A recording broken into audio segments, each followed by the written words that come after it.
My first lesson was December 6, 1969. It was my birthday present.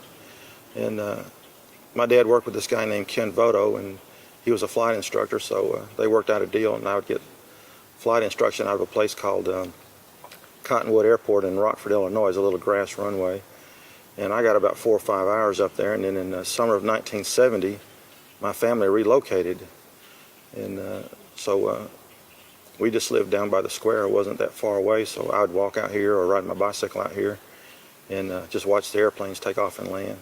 There's a lot of student activity then with Castle Heights cadets flying and stuff. And so I came in one day and asked Agee if he needed any help, and he said he didn't, and that was in August of 1970.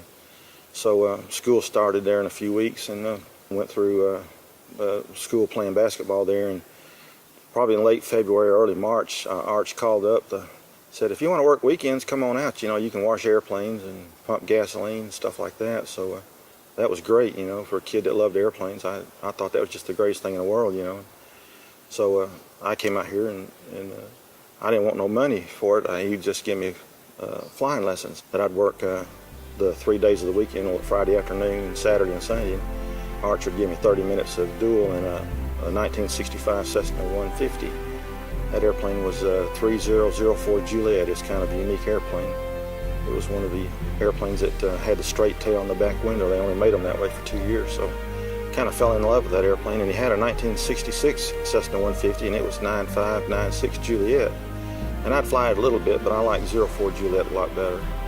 So at any rate, since I'd already had 4 or 5 hours of dual, Arch flew with me about 3.5, 4 hours. And totally one morning we were flying in the 150, and I didn't expect it at all. And he just said, pull over to the side, and I'm going to get out, and you just do 3 or 4 by yourself. So luckily my dad was here that day, and he got to see me solo.